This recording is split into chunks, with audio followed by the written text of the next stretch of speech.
Imagine you walk into a family dinner where everyone was normal 5 minutes ago. Now one person is suspiciously quiet. Another is smiling with the emotional warmth of a parking ticket. And your sister puts a cup on the table slightly harder than the cup deserved. Your brain clocks in immediately. Who is angry? Who caused it? Is it about you? Do you need to apologize before anyone has explained the crime? You notice the sigh, the forced smile, and the way your sister says, "No, it's fine," using the exact tone people use when nothing has been fine since 2009. You probably call this high emotional intelligence. You read people. You sense tension. But sometimes it is just anxiety with excellent customer service skills, because while you track everyone else's mood, you ignore your own. Your chest is tight. Your jaw hurts. You have wanted to leave since somebody asked why you still look tired. You know exactly how everyone else feels. You have no idea how you feel. You are not reading the room. You are running unpaid emotional surveillance. So you sit down. Your sister stays quiet. That is the fact.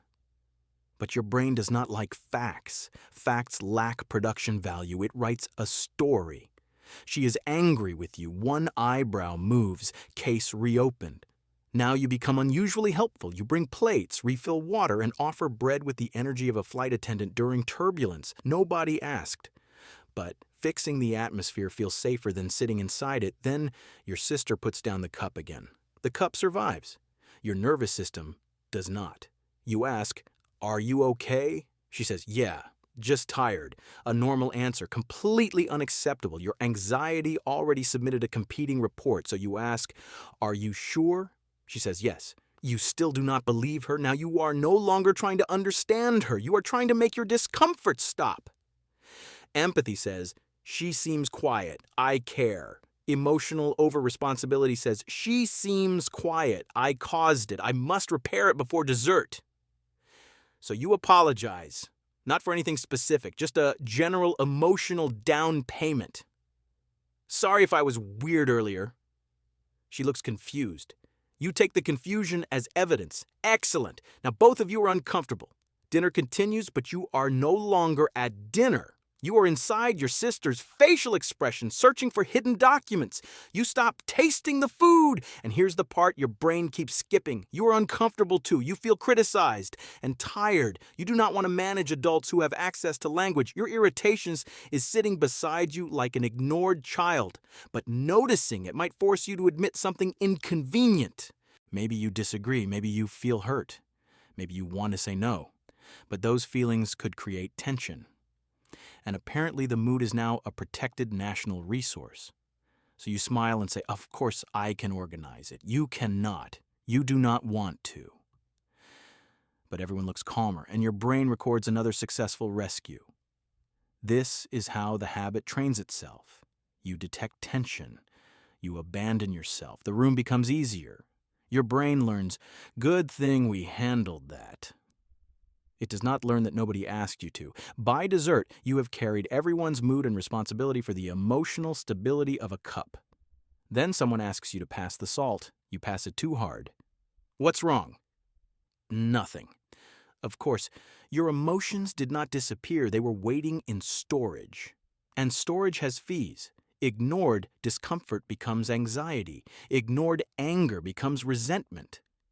Ignored resentment eventually attacks the salt. The salt did nothing. It arrived after an hour of emotional debt. Then your sister says, "I have a headache. That's why I'm quiet." That is it. No secret anger, no grudge, no private tribunal discussing your personality. Just a headache. Your brain spent the entire dinner protecting you from a conflict that did not exist, and while monitoring everyone else, it missed the only emotional state you were responsible for. Yours. Real emotional intelligence is not predicting every mood correctly. It means noticing the room without disappearing from yourself. So rewind the dinner. Your sister goes quiet, the cup lands hard. Before your brain writes a psychological thriller, separate what happened from what you added. She became quiet. That happened. She is angry with me. that is a story, maybe true, maybe nonsense from a nervous system with too much free time. Then turn the investigation around. Your chest is tight. You feel anxious. You are also irritated because you agreed to something you do not want. There you are. You were in the room the whole time. Now ask the question your brain normally skips. Whose emotion is this? Her headache belongs to her. Your anxiety belongs to you. The family tension may belong to everyone. You do not need to steal the emotional bill because you sat closest to the cup. If you need clarity, ask once. You seem quieter. Is something wrong? Then listen. Do not reject the answer because anxiety submitted a more dramatic theory.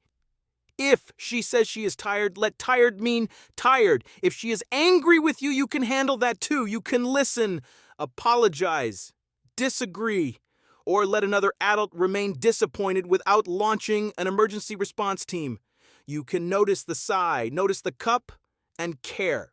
But you do not have to become the smoke detector, firefighter, therapist, and accused.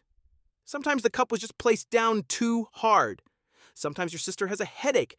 And sometimes the uncomfortable person in the room is you. You can read the room without disappearing from it. And if your brain keeps analyzing the room long after you have left it, watch the next video on why overthinking makes anxiety worse even when nothing is wrong, because apparently one imaginary emergency at a time is not enough for your brain.